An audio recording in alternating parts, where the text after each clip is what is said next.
What's good, gang? What is good? It's episode number 55. We had to fact check it. 55 of Brothering Around. I'm your host, Wes Gardner. Call me the hobo.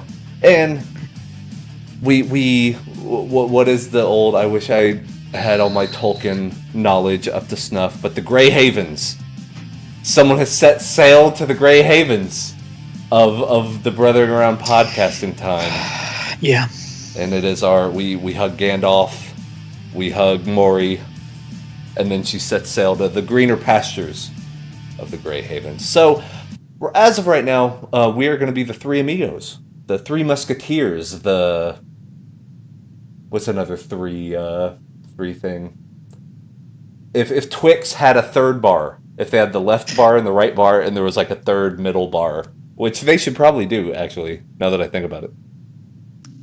But yeah, we're going to miss Maury. She's just taking a leave of absence a little bit. Yeah. She'll be back. But yeah, we'll miss her, definitely. But she always has a seat at the Brothering Around table. Absolutely. And, can't wait for her to come back.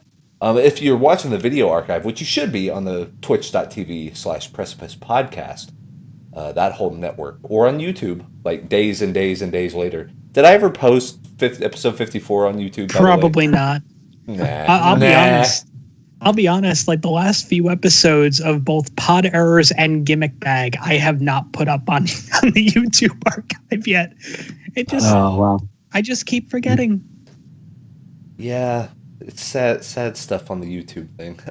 Yeah. But anyways, it is what it is. But yeah, you see the brand new layout. We got our Twitters up. We got all the sponsorship stuff where you can find us on Twitch and YouTube. All that stuff just for you guys. But I'm joined, of course, by Mr. Marco Flores, Nerd in the Bay. How are you, sir? Pew, pew, pew, pew, pew. So I got some money in the middle of last week, and I invested in something.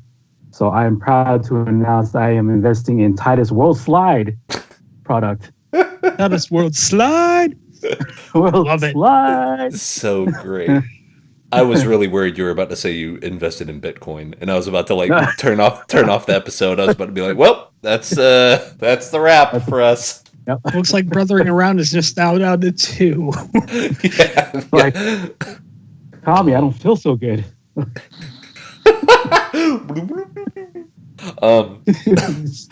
don't want to go. Just fractals happening. Yeah. Oh. Right. Oh man. We'll talk about the Titus stuff, by the way, for sure. And then, of course, we got Mr. Todd EVF in the house. How are you, sir? I've been job hunting myself bald, as you can tell. Yeah, it works, man. Oh, we're the bald trifecta now, man. Like, you could just get our, they make wax. They make, wax you can put on your head after you shave. And I was like, I don't know about all this. I mean, my thing was, I don't take it down to the skin. I take it pretty damn close, though. Mm-hmm. And this was not intended. Like, I had trimmed it up, and I'm like, I can't get the back of my neck. So I'm like, oh, can you just take care of this real quick? Because I do all my own haircuts. Right. And it's like, yeah, no problem. And all of a sudden I hear, and I'm just like, give me the fucking razor. Hand it to me. The rest of it just goes, and I'm just like, all right, well, this is the way it is. This is my life now. This is where I live. I will say, and Marco, you can probably be there with me. So Marco, have you bicked it before? Have you full on razor blade? Never, ever. Never. Dude, you guys should. Once you do it one time, I'll say the first time. Go back. You never go back, man. Once you go big. Yeah, once you go big, you know what they say. Even it's like I don't know what they actually say, but but yeah, it's a hurdle. But once you pass it, you will never look back. You'll be like, oh no. Let me just be in the shower for an extra 10 minutes, and you get the shave cream, you put it on, and then here's the pro tip. I'll tell you guys the pro moves.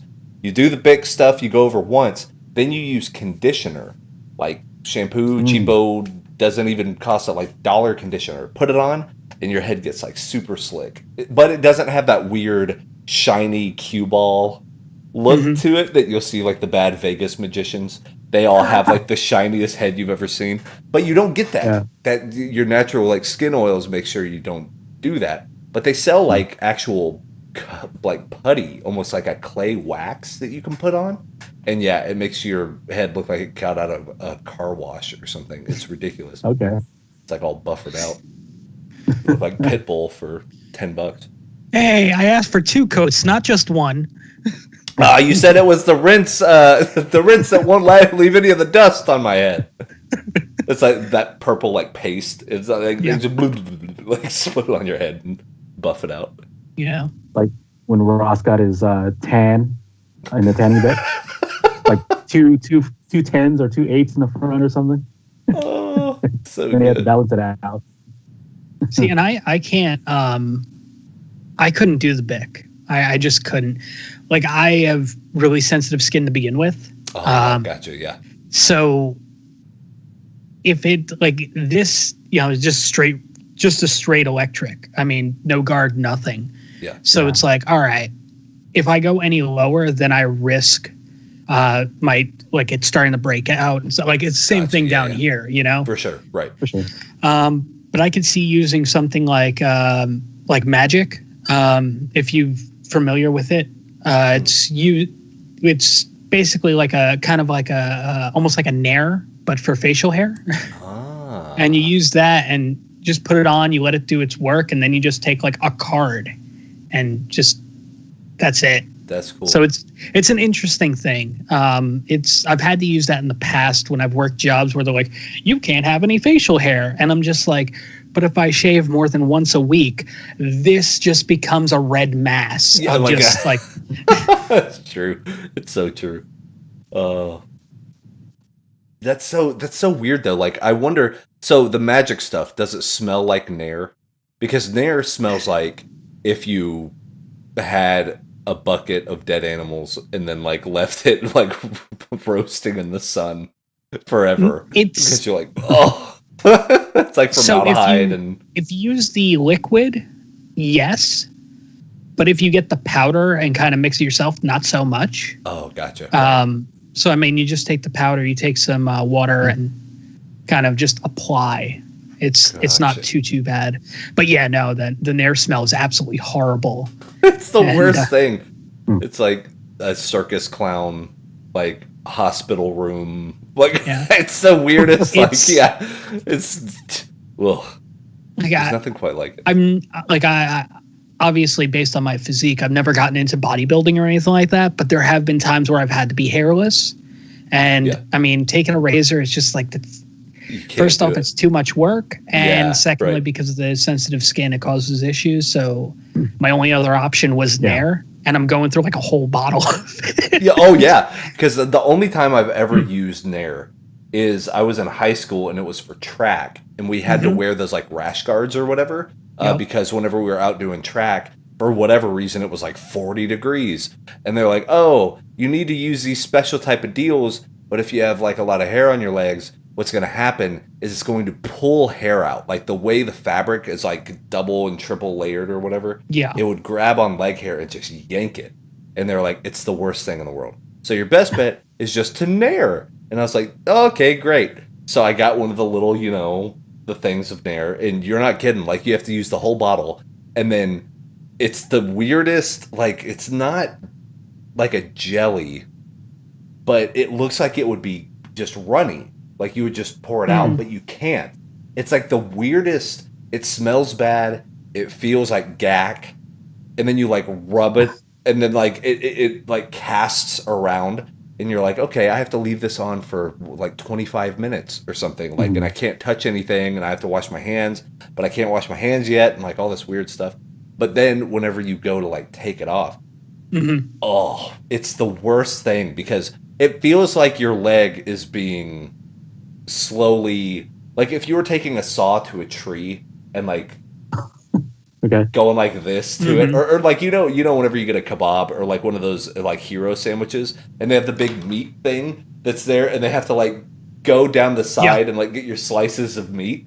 That's what it feels like. It feels like you're doing that to your leg because every time you go down your leg, another massive strip of hair comes off and you're like, what the fuck? Like you're like, I'm dying. So the secret is, I mean, this is from my experience because I had to do it several times.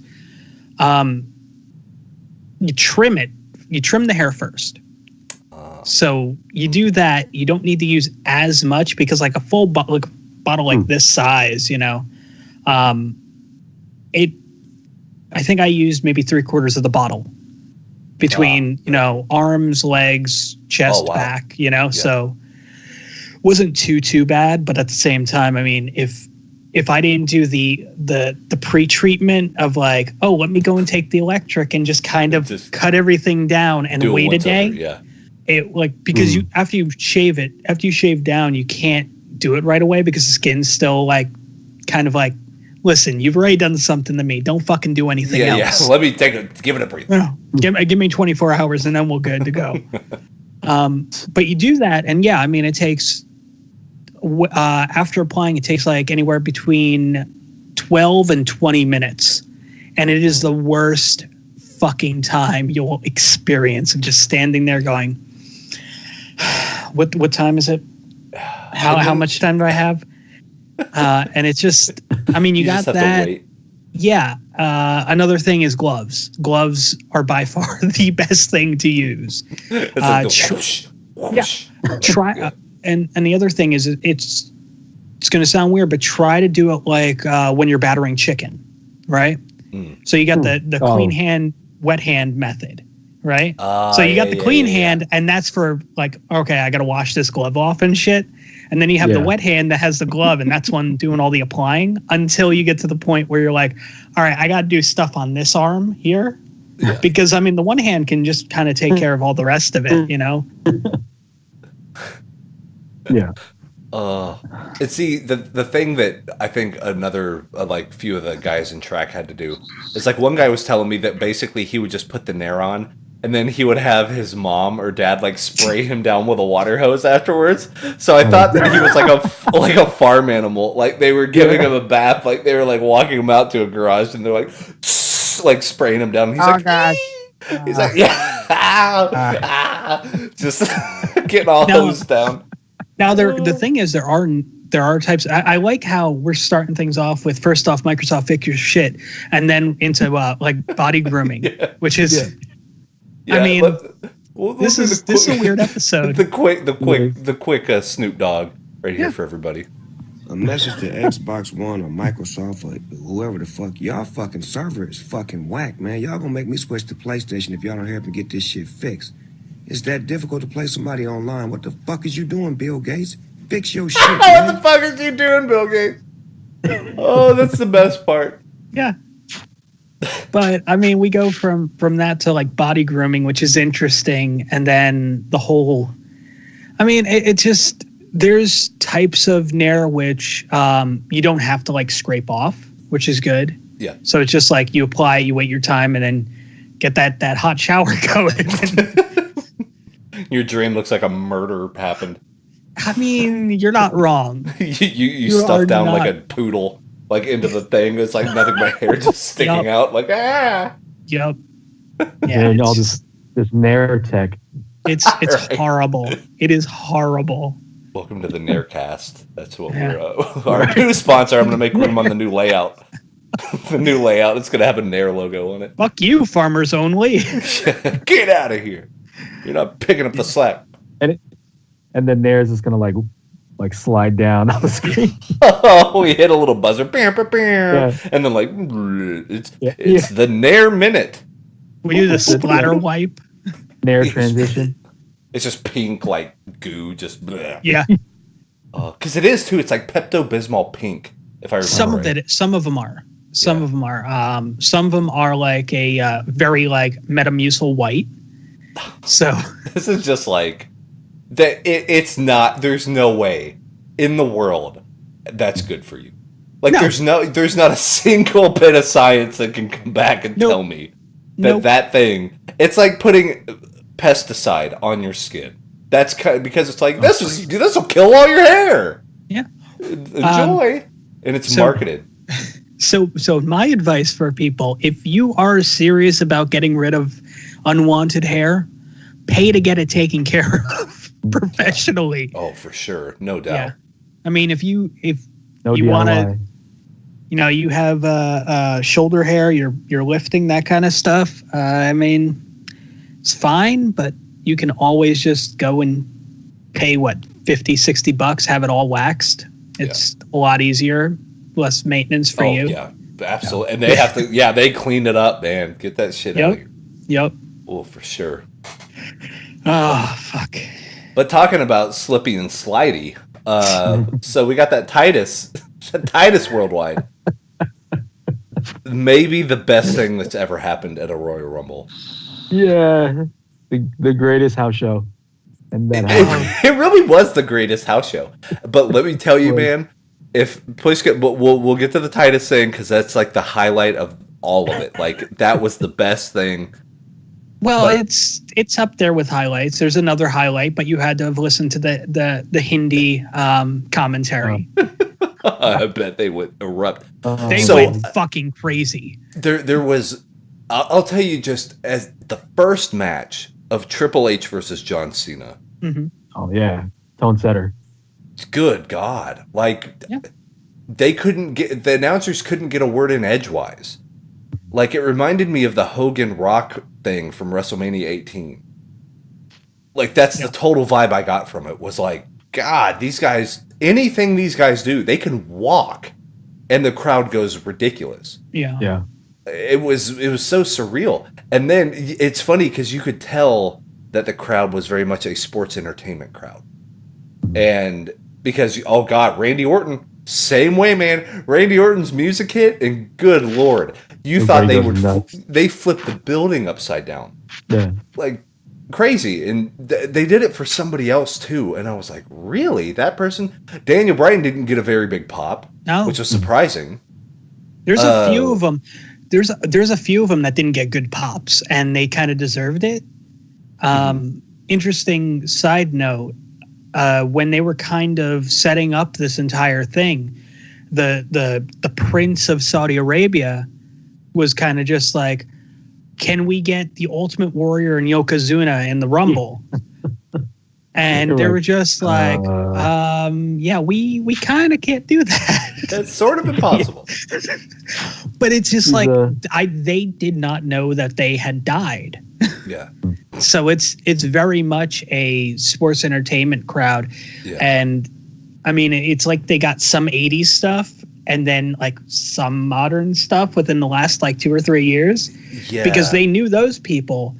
And I mean, I don't fucking know what they were thinking, but the whole show was fucking weird. It was so surreal. And like, good on our boy Callisto, by the way, for making a name for himself at that show. Because like he came out and people were like, meh, but then give it 3 minutes and everyone was like, Lucha. The whole crowd was just over, dude. It was hilarious.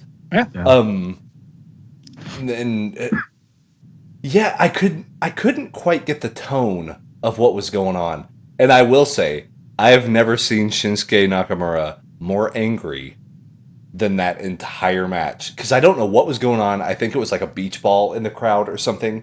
Like, something was happening during the AJ Nakamura match. Mm-hmm. Because both of them they stopped wrestling and, like, looked. They, like, kept looking over to see, like, what the fuck is going on? And then as the match keeps going on and on, you could just tell. If you watch Shinsuke's face during the whole thing, he is not having any of it. And it's funny because I would argue their match at the Greatest Royal Rumble was better than the WrestleMania match. It just was paced better. I think they got more stuff in. Like, it didn't seem like they were really crunched for time as much as they were on the first one. Right. Like, I enjoyed it. They had room to breathe, but they were mad. Like, both of them were very... Like, AJ kept his composure a little better, but you could even tell with him some of the stuff whenever they're trying to call spots or something. He's, like, shaking his head and all this stuff. But Shinsuke's just mad. He's just death staring, like the crowd, like, like he's not having it, dude. Yeah, I was happy about that though. I mean, I loved the fact that Shinsuke was so annoyed. It really added, at least for me, to him being like a total shitbag heel, which I'm loving.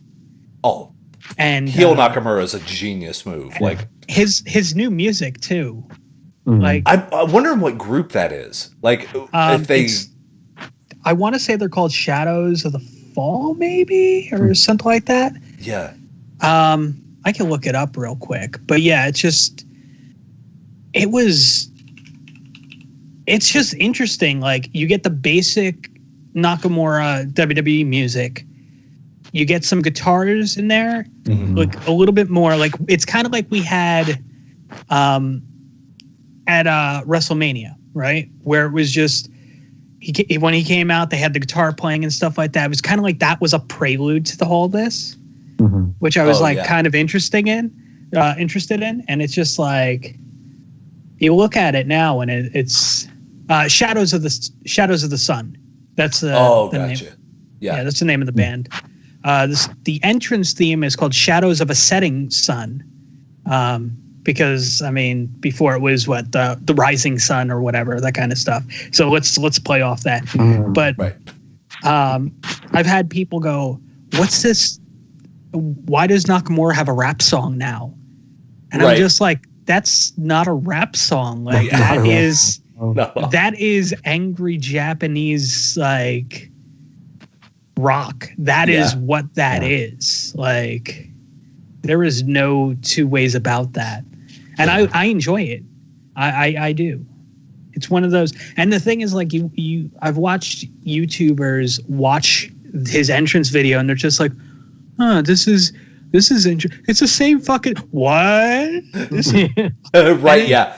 So that way it doesn't get stale. It doesn't turn into the Fandango like, we're gonna do the same thing for 8 years. But what it reminded me of whenever it started is because I just had to look it up just to see who the music was by, but Kenta in his run in Pro Wrestling Noah went through his gangster rap phase, and dude, it was fucking rad. Like he would come out, and it was my favorite phase. Like I'm telling you, for people that don't know about Hideo Itami, I know he's not doing all the stuff in WWE, but go watch him in Pro Wrestling Noah from like 2003 to 2007 ish, and that guy is an assassin. Like.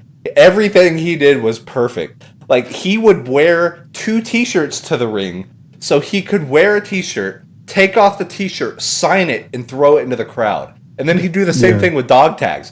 He would just, like, he just came out to this gangster rap music. So he came out to DMX.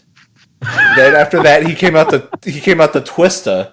Then after that, he came out to T.I., then he came out to Waka Flocka Flame. Like, I was on it. Like, you hear that music and you're like, oh, he's like New Jack, but in Japan. Like, he just comes out and he's just ready for it. He's like, give me somebody, I'm going to kick him in the face. Like, it was the best. So as soon as I heard the hip-hop style stuff and the harder rock start, I was like, oh, yes, please do that same gimmick because I'm a big fan of it. So do you think that it would be a smart idea to kind of put 2 fellow Japanese wrestlers with Shinsuke on SmackDown? Make it a heel stable with him and Tozawa, and you are money. Money. Jesus Christ. I would buy Shinsuke, everything they came out with. And fucking Hideo. Can you imagine? And then they have the 3-way dance against like Adam Cole, Roderick Strong, and let's put like Cassius Ohno in there. I mean, you got that, but then you also have AJ, Gallows, and Anderson because they're all on SmackDown. It's like, come on, man, come on. I mean, that was a very strategic storytelling move. Yeah, what they need to do the Japanese stable, and they need to dress in suits like the Yakuza. Fucking, that's it, dude. They all dress like Bushi. You're done. Like, dude, that's great, dude. Oh. We're gonna they come out like fucking Bushi and fucking Naito and shit. And Funaki's the mysterious benefactor. Yes. Oh my god, that would be perfect. And like, he's almost like a Mr. Fuji character. Yeah. Oh shit, that would be genius. And they all say no speak English. That's the name of the fucking stable. Oh my god, it's just called No Speak English. And then they have it in Japanese written right under it. Oh, it's like a new Bullet Club shirt, dude. Holy shit. Though, I mean, it'd be nice to utilize the guys you got, but if they were to bring in maybe some former Chaos guys to run with them. I mean, they have a few on the roster. Brian Kendrick, for example, was part of Chaos. So, yeah, that's true. I mean, they're not doing shit with him, really. Yeah, no kidding. now I'm thinking about all the people you can bring in. Freaking Marufuji. You can bring in so many people that are just kind of in limbo right now, just kind of in that Japanese wrestling purgatory, to where, well, they're kind of coming out with Pro Wrestling Noah again. Well, they have, of course, New Japan, but what about All Japan? And that's trying to become a thing again. And like, it's got a streaming service. Yeah, I mean, there's so much amazing potential that you can bring in and make a true stable. Because I mean, and then to put the seal on it, add Asuka to it. Like, fuck yes, dude, that's like game over, man. Like, you see that stable come in, and I don't care how many 2 suites and all that shit you got. That you see that stable of like 8 top tier perfect Japanese wrestlers walk down, and you're like, you're not winning this match. Like, no. And we need Kana. We don't need Asuka. We need Kana with the fucking face paint and shit. Well, yeah, and she needs to go heel, and that'd be a perfect thing. The like, she tries to beat Charlotte again and it doesn't work, and she keeps trying and she can't do it. So then, just like Shinsuke, fucking low blow, whatever you got to do, like, you could do the heel turn. So all of these people that are sore losers, but they're all extremely good and extremely violent. Yes, like, just make it happen. Just make it happen. Let them do shit. Let him do a real go to sleep to people. Like, talk about it. Like, yeah, he broke someone's orbital bone. Like, show that shit. Show a clip of it and be like, you don't want to mess with that guy because he will literally break your face. I mean, you put Shinsuke and Hideo as a team. They've both, under the WWE, broken somebody's orbital bone. Yeah. With their finish. And it's like, come on. This kind of tells you something. That's the only setup you need. Yeah, that's the only setup you need. Is like, these guys actually hurt people. Yeah. and then they're instantly heels. Yeah. You know. That's it. It's the same way that Brock is always going to be a heel. Brock Lesnar is always going to be a heel because he drives elbows into people's faces and makes them bleed. So he's always a heel forever. A good guy is not going to bust someone open hard way. Like, no, you're not going to ever book him that way, but you don't need to. Like, he is even bigger. Like, Brock is even bigger than the heel face type thing. Oh yeah. It's almost like a Stone Cold, where he's an in-betweener. People love him because they hate him so much, but because he's so good, it's like, well, okay. But by the way, we'll kind of steer it back into the Greatest Royal Rumble. Yeah. I did not. I mean, we'll talk about this just a little bit. I want to, we always talk about this and everything. How fucking good is Daniel Bryan? Jesus Christ. That guy. He had miniature 4.5-star matches with about 13 people over the course of an hour. Yep. Like, him and Kurt Angle. Yeah. Him and Roderick Strong. Oh, after that, his chest is all like hamburger meat. Yeah. Ugh. But like, I saw, and in theory, you're like, yeah, Daniel Bryan, Kurt Angle would be a really good match. But then you see them both working together, and here are two guys that are absolute Hall of Fame, no doubt, like, be all end all technical wrestling types. And they know it and they love it, but they're also both hurt, like chronically. Like, their bodies have been through some shit, so they know how to work hurt. And then you get both of them together, and they're both like kind of on their prime. I mean, like, maybe a little past their prime for both of them, but they still know how to go. And like, I didn't know that's what I wanted to see until they started like grappling and doing the suplexes, and I was like, right, bro, like, get everyone else out of that ring. Like, I want to see this right now. One of the guys that surprised me was Goldust. Yeah, I mean, he can go, dude. Yeah, I mean, his work is gradually.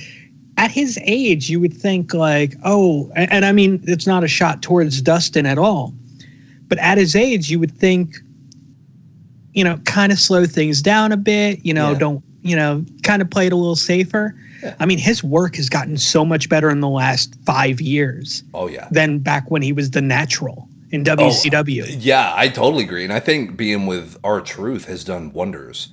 Because R-Truth is a guy that's really subtle in how fast he is. And like, Ron Killings is just, I still think he is one of my favorite in-ring guys ever. because of how versatile he is. Like he never comes up in the conversations, but if like we have our list of our boys, like the people that don't get a lot of like, Dean Malenko or Perry Saturn, like those guys are some boys. So, yeah. R-Truth is absolutely on my list. Dustin. Because both of those guys, because they got it. And like they are the type that they could leave, maybe work somewhere 6 months, and they'll main event a Tokyo Dome show.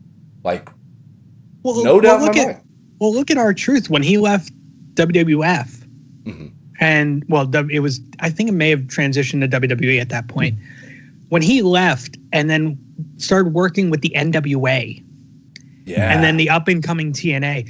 I mean, he made an opportunity for himself there. Yeah. And honestly, I still think that was some of the best work he's ever done. Oh, yeah. I mean, yeah, he got a world title push out of it. Like that fucking tells you something. With the NWA World Championship, which at the time didn't mean as much. Yeah. But it still had that long lineage. A heavyweight champion. Yeah. Yeah. Yeah, there's a whole bunch of guys like that are just like genuinely amazing that people forget about all the time. Like, I don't know if like it's still like Homicide is one of those guys to where you watch Homicide work and you're like, fuck, man, this guy's real good. Yeah. And then, who was it that took over was it Homicide that took over the Ring of Honor training stuff after Daniel Bryan left? Who did he pass it to? He passed it to somebody. I need to look it up now. It may have been Homicide, but I don't think so. It was someone that Daniel Bryan trained. And like, who is also one of those guys that, now I'm going to look it up. Why am I drawing a blank?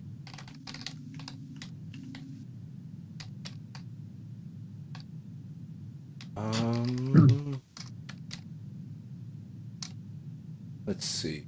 Ring of Honor trainers. Delirious. That's who it is. So yeah, Delirious is like a technical marvel. If you see him work in shoeless bastard. And like, it's funny now. And apparently Cheeseburger is now training for Ring of Honor. Like he's the main trainer. Him and Will Ferrara. Good old Cheeseburger. Cheeseburger fucking he'll do whatever it takes to get booked. So I mean, he's a great person. He's the talented version of Virgil. Is the way I think of. You know what I'm saying? Like he's actually been in high profile matches, and I mean they've made the comment time and time again that at Wrestle Kingdom that they don't fly Cheeseburger out. Cheeseburger will actually book his own flight and then get booked on the show. Like he'll pay his own way. He's like, man, I just want to be on the show. Thanks. Yeah. He's every promoter's dream. How can I get it? Please. How can I get in, brother? I'll do it for free, and I'll pay my way, and my hotel. And it's like, well, sure, you can do whatever the fuck you want if you want to do all that. Like, yeah. I don't eat much. Yeah. Just feed me a few dollar menu meals, and we'll be fine. They take him to Ribera. He has food for like a month. Yeah, and then he gets one of those jackets, and he can wear it like a... he can wear it like a circus tent, like one of those. Like, it's so big on him. We need to find a way to freaking get Ribera jackets, though. Like, all three of us. And we need to get one for Maury, too. We need to get Ribera jackets. We need to just say, okay, here's the deal. We're going to train for 6 months. So we're going to look like professional wrestling. Mm-hmm. And then we're going to go into Ribera Steakhouse and be like, I mean, I heard this is a place for wrestlers. And they'll just they'll ask us what color jacket. So we'll have to either get different color jackets like the Infinity Gems, or we'll be like, or like Power Rangers with Ribera stuff on. Oh, man. That'd be great. But now I can't think of the Ribera jacket without seeing Sex Ferguson. Because it's the whole thing is just how they do talk about it in the Wake Up Time to Die episode. Because they talk about the Ribera jacket, and Cliff Compton's like, so how do you get one of them jackets? He's like, well, you gotta know some people. And he's like, oh, really? Is it kind of an inside thing? And he's like, oh, no, fuck no. You just got to tell the people you wrestle and that you like to eat their steaks, and they'll fucking give you one for free. He just tears it up. So good. Oh, man. So what other shenanigans happened at the Greatest Royal Rumble? But before we get to the Titus. Tried to wrestle Kurt Angle in Rumble. He tried to double leg him. Oh, that's right. And even Corey Graves was like, you tried to shoot wrestle Kurt Angle. You fucking moron. What's out here? That happened. Oh. And let's see. Was it... Who was it that nearly killed Big Cass? Bobby Lashley. Yeah, Lashley. Lashley had him up for the vertical suplex, fucking dropped him. Yeah, he brain So yeah, he had him up the first time, and Cass is just like, no, and he fucking brings him down and goes, all right, we're gonna try this again. Gets him up, he does the same shit, goes, well, fuck you then. Just potatoes him, dude. And then Cass goes on to like finish the match out, like, which was that was a thing. Yeah. It's bad. I don't even remember. There are certain matches on that card I don't remember, and I just watched it like 2 days uneventful. ago. Yeah, very bizarre. It was a house show. It was literally a house show, a glorified house show. Yeah, both tag title matches were forgettable. Yeah. Bray and Matt need a better finish than what we saw there. The spiked, the fucking spiked twist of fate. Yeah. Like Bray didn't really need to be there or something, or just I would say figure something out that incorporates both of your moves. Yeah, right? It's their whole thing is kind of weird to me because like even the intro, it's like I got an idea. Why don't we play 10% of your song, and then we'll play 10% of your song, and then you guys will walk out of the ring. And then we'll start your song again. And you're like, that doesn't make sense. It's like the whole thing doesn't make sense. But I guess, and not in the cool, wacky, like, aren't we random? And isn't this awesome? It's like, no, it's like you guys are lazy and just like hit stop on this tape recorder and you hit start play on this tape recorder. And then that's when your cue is to go walk. It's just very weird. Matt's intro to begin with is weird. Yeah, his goofy laugh and stuff, and it's, it is what it is. The one I actually like, and I'm like, well, the Dolph Ziggler no music. Oh yeah, he just needs to not have music. Yeah, I don't want him to walk halfway through and then it starts his music. And then the music starts. No, fucking don't. I don't want the needle scratch either. Yeah, I think that's just fucking bullshit. Yeah, it just kind of lower the lights a little bit, put a spotlight out, and then he just walks out. Yeah, that's it. That's all you need. Because I think he should really embrace the I hate all marks. You internet guys don't know what you're talking about. He needs to get that as his whole gimmick, which would be fine. Like that would be totally fine with him. Yeah, I'm trying to think of kind of for me what the highlight of the Greatest Royal Rumble is, of course, besides the Titus slide. So if you guys haven't seen the Titus slide, so the Royal Rumble, all the guys are running down the ring, and even people way before him looked like they had trouble. Looked like it was too much of an incline or a decline. They were watching their steps. Yeah. They were very like, whoa, like wobbly, like, woo. And someone else, it may have been like Bo Dallas that was like, doop, doop, doop, doop. And like the way he was running down, you could tell that it wasn't quite the way he thought it was.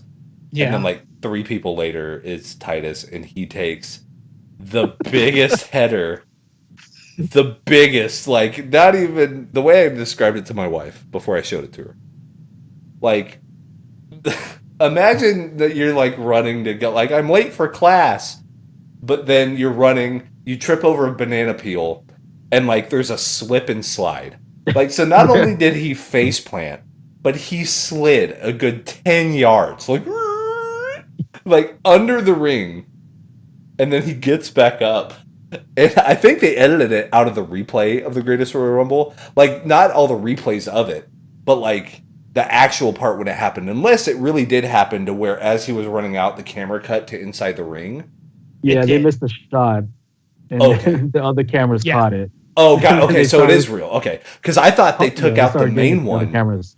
Yeah, I thought they took out the main one in the replay, but then like kept the other parts. And I was like, that's weird. But no, if that's really how it happened, then that makes more sense. They show him starting to run down the ramp. They go back to the ring action. All of a sudden, you hear Cole, Graves, and like the whole booth just fucking start corpsing. And I was just like, oh my God, what the fuck? And then they showed the replay like 12 fucking times. And Corey was beside himself. Cole was beside himself. Like, you could hear the crying of Corey Graves. He just couldn't stop. And he was like, I'm so sorry. He's like apologizing and stuff. Oh, we will never have a moment like that again. Throughout multiple days since that happened, I would randomly just pop because I would think about it. I replayed in my head, and I'm like,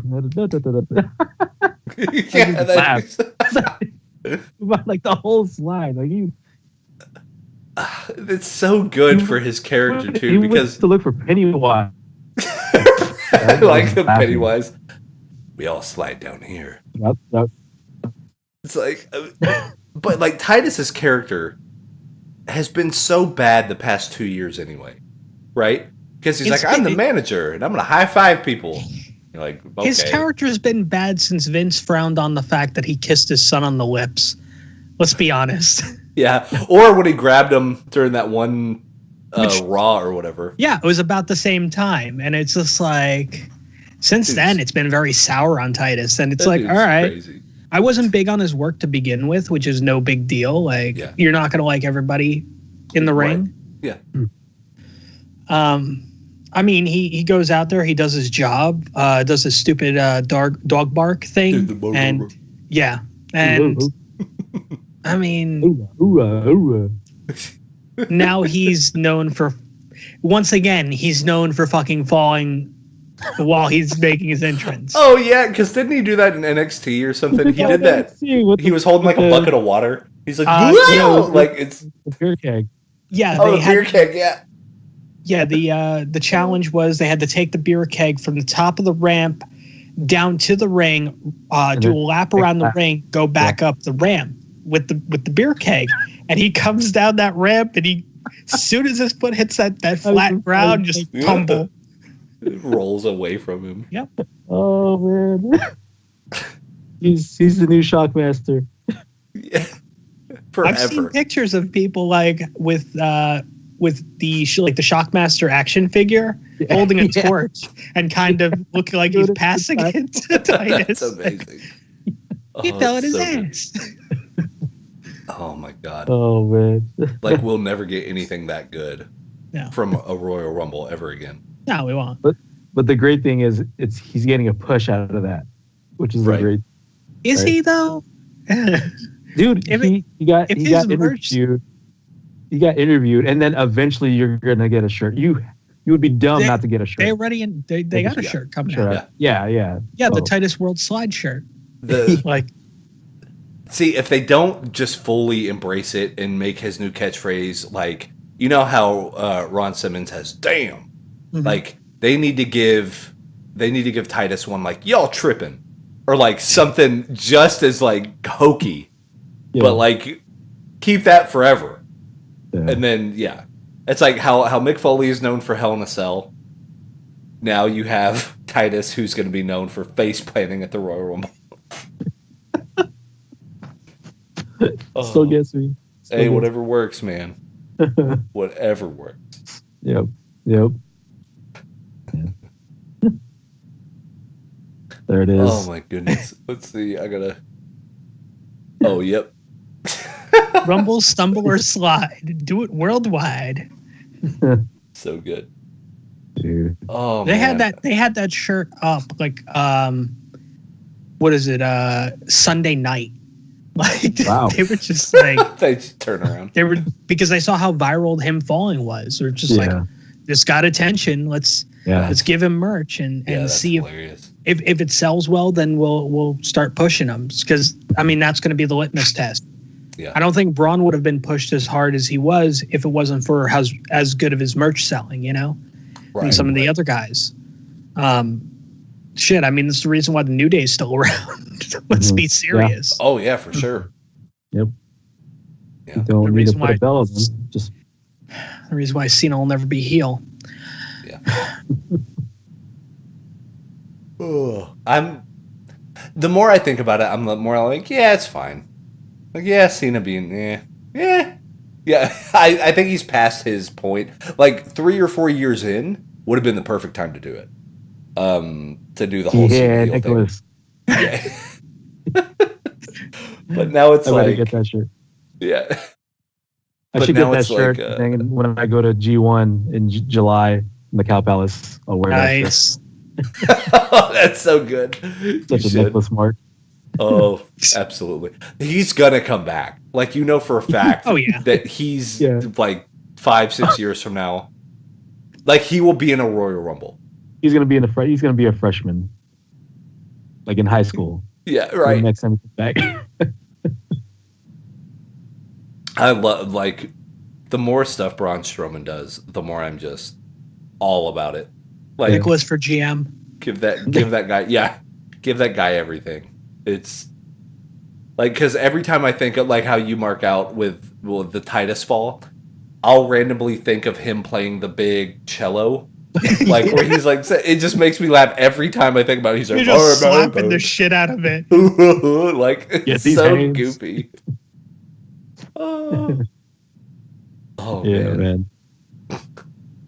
That just his line delivery.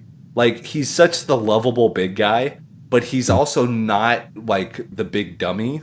Mm-hmm. But he's like on this weird verge of like, he's teetering really well between all these different like personality traits. And just his line delivery on, we had a scheduling conflict. He's in the 4th grade. Like, it was delivered perfectly. I was like, there's no one else on the roster that would have given that line that well. Yep. Yeah, put some weight on it. Yeah. It like, he made the realization, like, oh, we talked about it. Yeah. It's just not going to work, you know? Now he's pushing Places I Pooped app. He was doing that on the freaking... Oh, when did he do that? He did that on the... He did it on the Jericho podcast, and then he did it on Ride Along. Yes, yeah. I think I remember it from the Jericho podcast, because wasn't that when the Good Brothers were on there as well? Yeah. Talking shop. Yeah. They were... And like, then he would just butt in every time. And they could do Braun Strowman impressions too, which was awesome. Yeah. So ridiculous.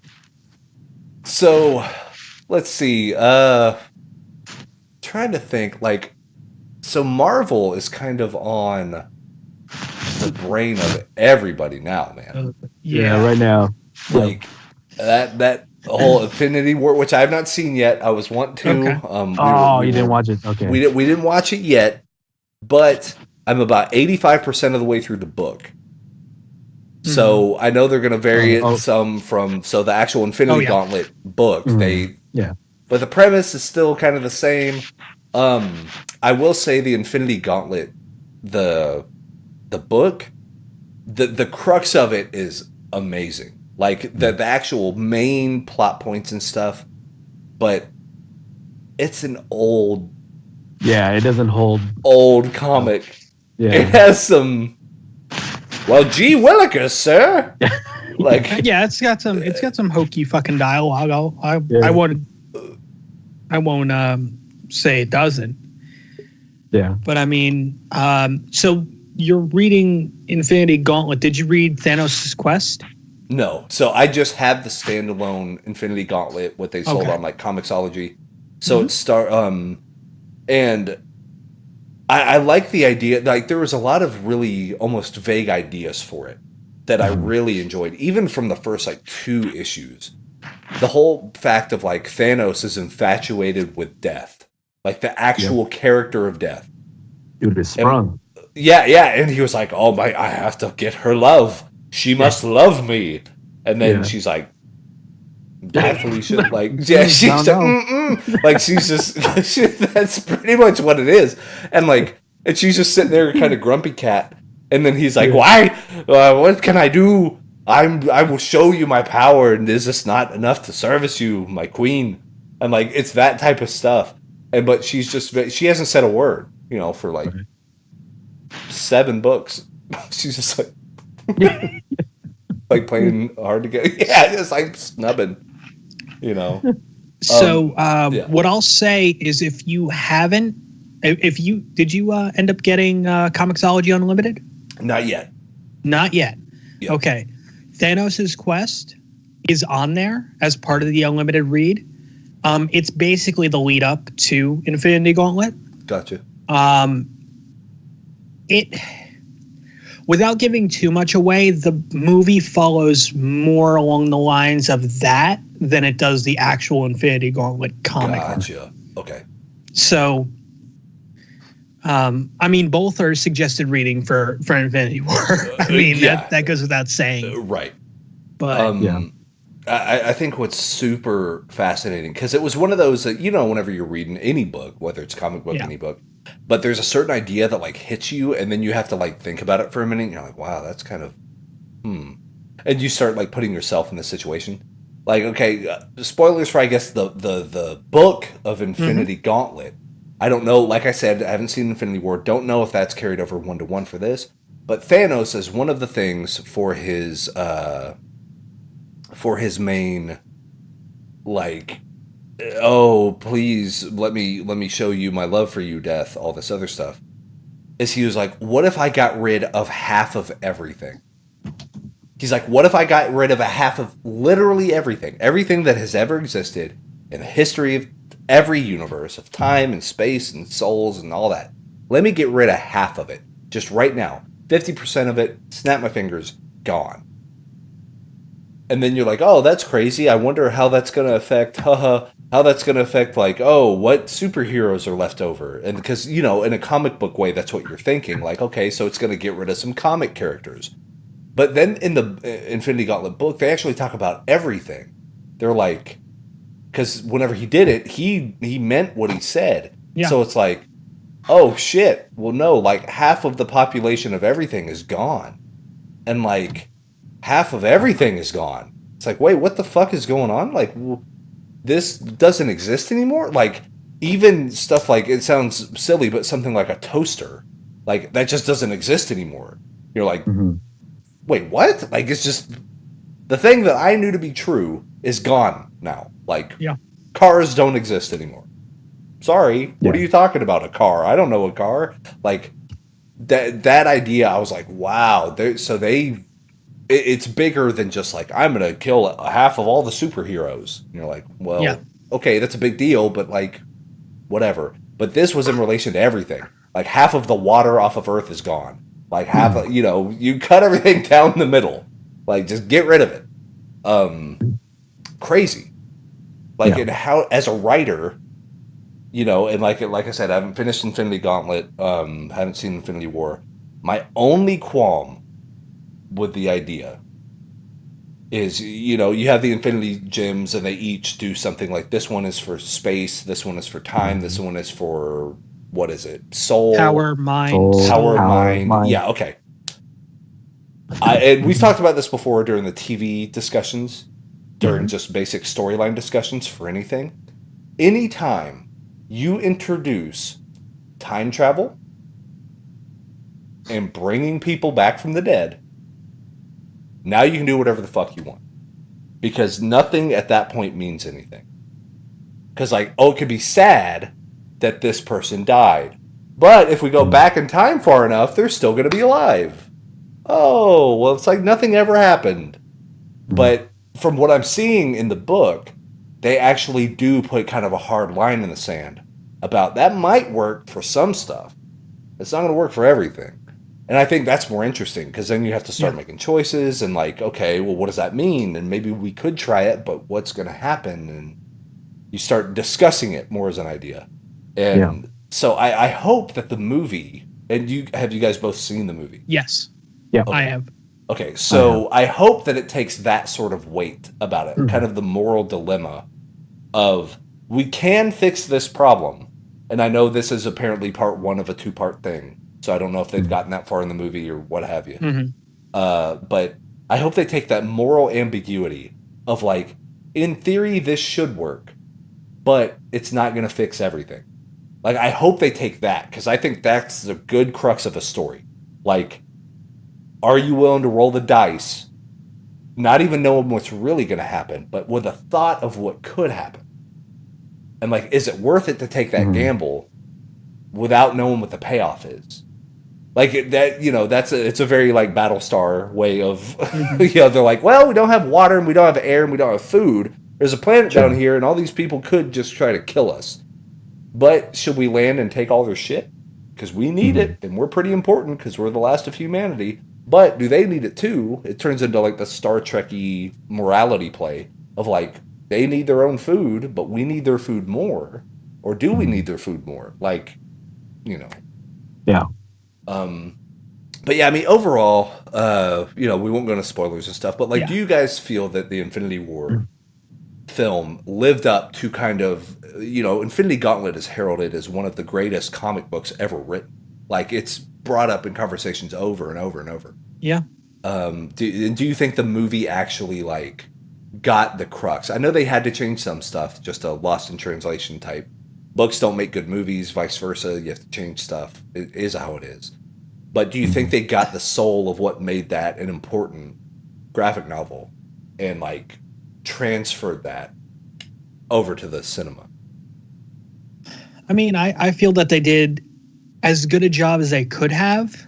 I felt that, and now this is not a spoiler, but the movie runs 2 hours, 27 minutes. I feel that they could have gotten another half hour out of it before the end credits. Yeah. That's just me. And people I've talked to have said, I would have been fine with an extra half hour. So it's one of those. The movie fucking moves. Like, it's very well paced. The book is the same way. Yeah. Like, there's like 10 different stories happening all at the same time. Yeah. Yeah. The movie is like that too. A lot of moving parts. Yeah. And I mean, once again, not, no spoilers, but, I like how they explain certain characters not being there, which is terrific. I mean, even characters you see in the first act, and they're just like, well, maybe they'll help out later on. No, they already explained that shit. Like, I fucking love that. That was terrific. But I mean, all in all, it was a good experience. And I mean, me and the Potter's crew, we were going to record last night. We didn't. We were going to do a full spoiler cast on Infinity War because we'd all seen it at that point. But we did do power rankings. And I mean, just to kind of give you like mine specifically, before this, my top film was Captain America Winter Soldier, Doctor Strange, Guardians, Ant-Man, Thor Ragnarok. Those are my top 5. Okay. Currently, it is Winter Soldier, Doctor Strange, Guardians, Infinity War, and Ant-Man. So it's up there. I mean, Guardians was just so well done. Yeah. Doctor Strange, I have such a fucking soft spot for fucking Doctor Strange. Back in the 90s when they said they were going to do a Doctor Strange movie, I was so excited and it never happened. Oh, no. Oh, man. And then, I mean, Winter Soldier was... I love First Avenger, but Winter Soldier just got it. It gave us the cap we needed for this time period. Right. Yeah. So without that cap, there would be no Civil War. There would be none of that conflict during Age of Ultron. So it's like, I gotta say. Plus, I mean, all the Hydra shit. I fucking love the shit out of that. But yeah, I mean, it's in the top 5 now. So wow. I mean, other people were. This is the problem. Like, usually when people see the new Marvel film, it automatically goes to the top of their list. Oh, right. Just like, oh, that was the best one ever. Yeah. Like, you get like caught not, up without thinking like about not, it. and not to shit on people, but two of the other power rankings is Infinity War, based on current Infinity War, Black Panther, like one after another. Right. And it's just like, and then Spider-Man Homecoming, one of them has like, well, Black Panther and Spider-Man Homecoming are equally good, so I'll share the spot with them. It's like, all right, well, whatever. Yeah. But, I mean, it's just, everybody's got their own taste. It's a good fucking, saying that you're not the best Marvel film out is by no means a sense that you failed. Right. Yeah. Yeah. I mean, for example, for me, my least favorite Marvel film is Iron Man 3. I just didn't like it, you know? Yeah. I just felt that it seemed a little too forced, like, oh, we strip him of the armor, now he's got to figure out how to do things without it, and blah, blah, blah, blah, blah. All right, I get that. But then we also got AIM, which was good, but it could have been better, and all the other shit. And then, what is it? The first Thor movie. Yeah. I was not a fan of the first Thor. That's what I've heard. I've heard that because I've seen the first Thor and I liked it okay. Yeah. Really what it did is it sold me on the idea of Chris Hemsworth as Thor.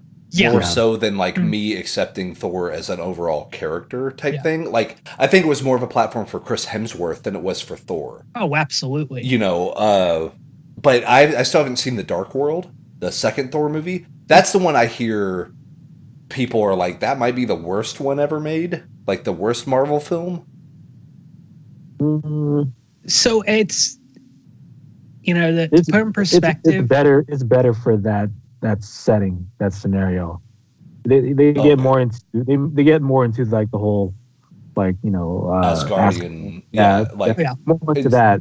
And that's, again, when I recommended you Dark World is because a stone is in there. So you know, you're trying to catch up to Marvel movies that has one of the stones. Oh, that's cool. And see, I'm a big fucking nerd, so it's like I'm big on like Tolkien and like Lord of the Rings, and people are like, "Oh, this movie was too high fantasy for me," and I was like, "Give me that shit! Like, right over here, serve this platter right to me, sir. Thank you." Yeah. I mean, consistently when I talked amongst like people from the other shows, and we talk about the Marvel stuff, and we go over our least favorite films, somewhere in that bottom three is always one Thor film. I mean, for me, it was first Thor, somebody else, it was Ragnarok, two other people was Dark World. Well, one other person was Dark World because another person didn't see it. So, because they heard it was bad and they didn't. Oh, sure. But meanwhile, like for me, Dark World is like middle of the pack. So it's interesting. Okay. I mean, I enjoyed it. It's your mileage varies. That's the biggest thing. So gotcha. So Marco, what would you think your power ranking would be? Oh geez. Like, put you on the spot, but like I mean, you only have 19 films to go through, so come on. Easy work. Power ranking wise, like I know Iron Man 1 is definitely up there. Winter Soldier, I'd agree with that. Being one that is up there. Guardians 1, I really liked. The Infinity War definitely is up in that spot now. And then I guess it's a toss up now between Black Panther and what's another one? Well, maybe Black Panther, because not to say that I bought into the hype, but like you're showing an aspect of the Marvel universe that is not really showcased in the comics. Oh, hard line, right? It's just this is Wakanda is just this, you know, majestic place that not many people know about, which is heavily fortified. But now they showcase like, oh man, they have all the technology. They should be in the forefront of just advancement. So to me, on the outside, like looking in, it seems like the same way that Black Panther did for Wakanda and like just the whole of Black Panther. Kind of the same thing for Guardians of the Galaxy, because before the movie was made, whenever they're like no name. He was like, who's the Guardians of the what? Like, they were not as premier, like, no one knew who Star-Lord was, and you said Rocket Raccoon, people are like, what the fuck are you talking about? Like, they would have no clue. But now after the film... They might know Rocket from, like, one of the Marvel vs. Capcom games, but that's about it, right? Exactly. But then now that Black Panther had its time, like, here it is, we are here, Wakanda is a thing, and you're gonna fucking do the thing, like, you're gonna salute, you're gonna do all of it, like, it's part of the lexicon now, you know. So that's why I'm excited to see it. Like, my power 5 would be all the old shit, because that's all I've seen. I'll go on the dank side and say number 1's a Ghost Rider, number 2 is a you're going not even MCU fucking Marvel films. No, because I mean, probably my favorite. I mean, Deadpool counts, right? Like, nope. Okay, so Deadpool's on. Deadpool's Fox. Oh, basically, gotcha. Okay. Basically the only two non Disney made ones is The Incredible Hulk with Ed Norton. Okay. And Spider-Man Homecoming. Those are the only two non Marvel made MCU films. So interesting. Everything else has been. I actually really like the Ed Norton Hulk. Yeah, I liked it. I mean, I did too. It doesn't get enough credit. Yeah. It took a really interesting twist. I was talking with the wife about it. Like, I liked Ed Norton's take on Bruce Banner. Mm-hmm. Like, I liked, because it wasn't quite comic, but like, I really like Mark Ruffalo's. Like, I think he does a really good job because he's almost embarrassed of it.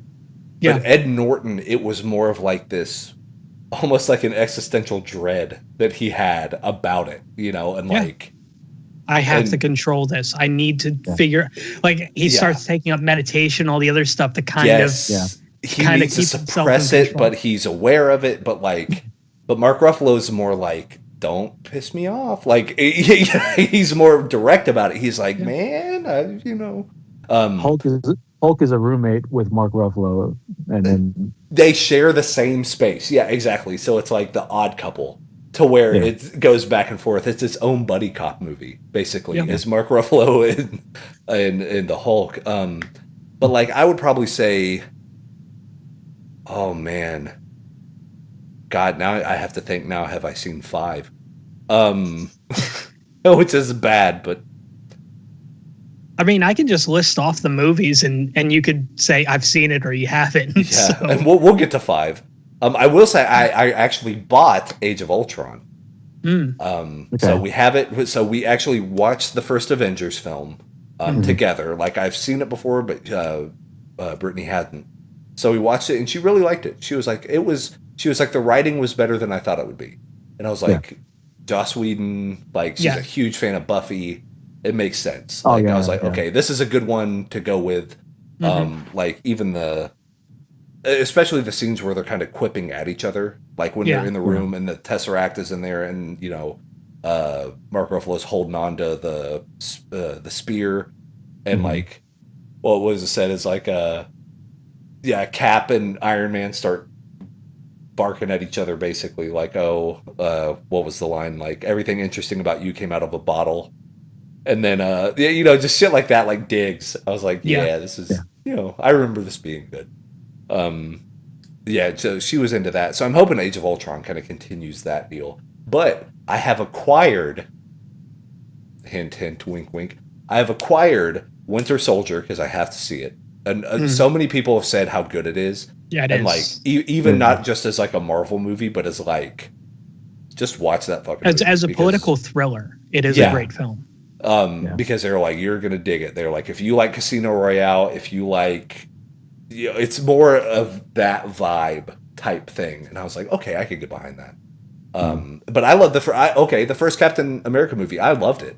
I thought it was an awesome, like, period piece. I enjoyed it. I dug it, man. Like, it was good.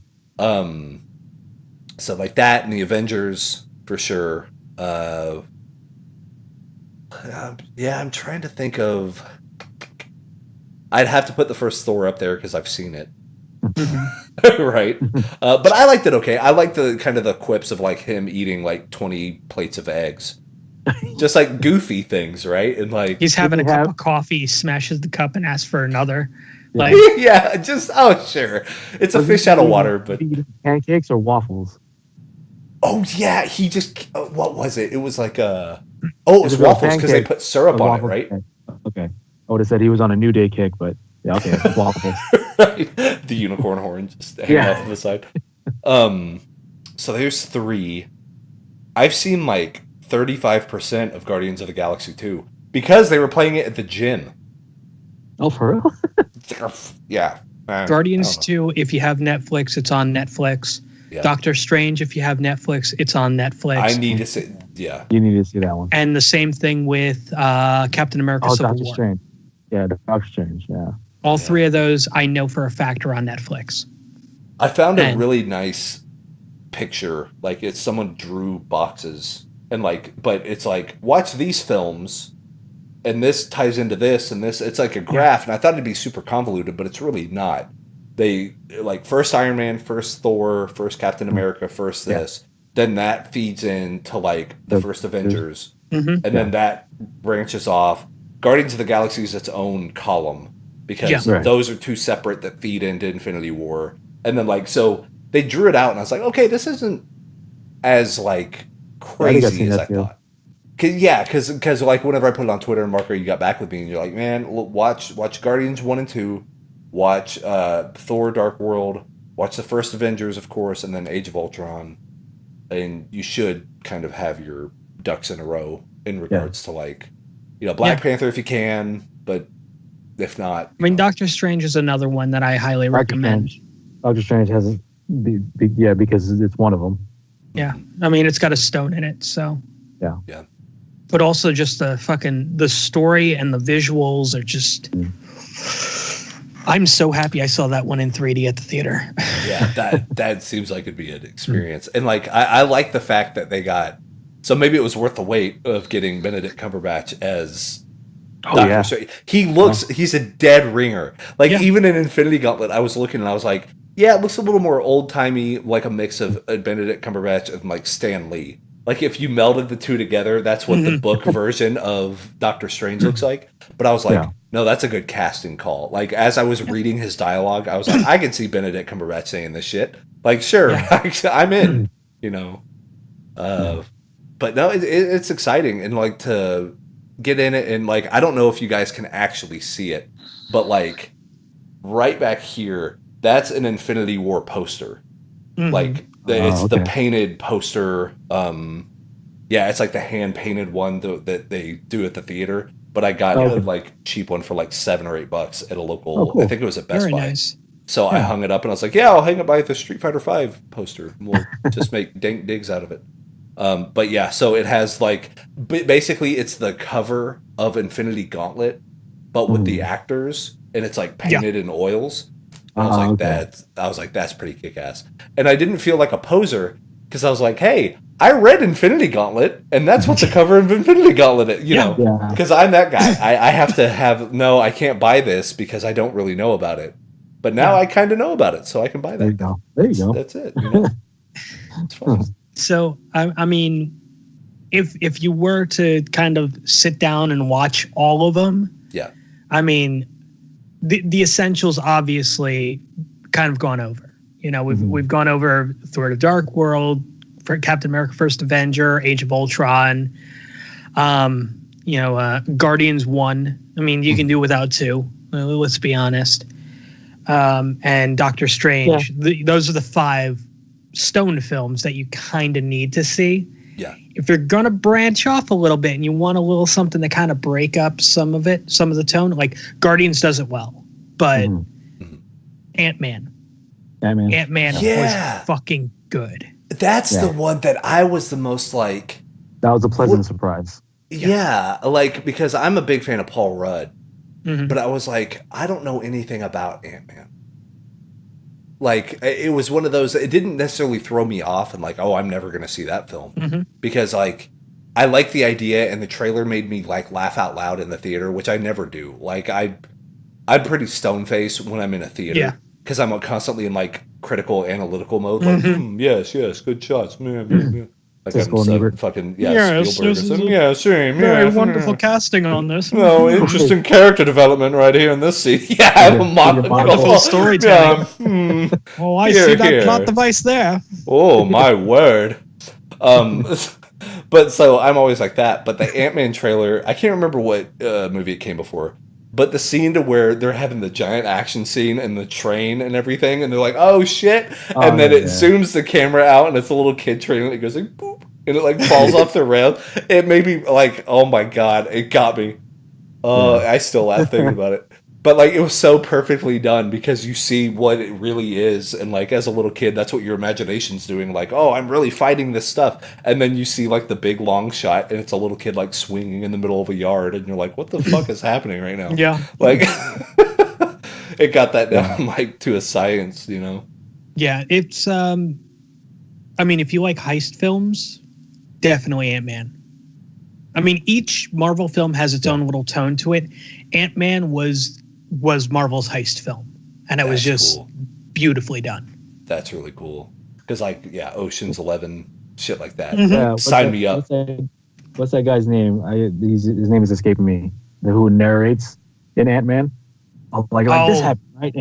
And fuck yeah, yeah. So like, I always see memes saying like, I want Infinity War to be narrated by him. how he would explain it. But yeah, if you ever watch Ant-Man, definitely do watch it. It is a heist movie. And then Ant-Man and the Wasp trailer just came out, so like, oh yes, more so. Yeah, more I saw that on Twitter. They were like, "What happened to Ant-Man and the Wasp?" And like they're sitting in chairs or something. And it's like, find out tomorrow or whatever. Yeah, and I guess they released it. But that's cool. So yeah, it's exciting to kind of get fully in the deal. I'm almost done, by the way, with Spider-Man or Superior Spider-Man. Okay. I'm real close to it. And God, that Spider-Man is dastardly. Jesus Christ. Like, he is making some fucking gambles, dude. And not even, like, he's blackmailing everybody. Everybody. Like, and he's doing it the shitty kind of like TMZ way of doing it. Like, I have photos. You don't want these photos to get out, do you? Or, it'd be a shame if something ever happened to your cousin that I have a sniper, like, pointed at that. Like, that type of, like, you're talking about gambling with people's lives and stuff. And you're like, okay, this is not Spider-Man that you think of. So he's Tom Nooking it, basically.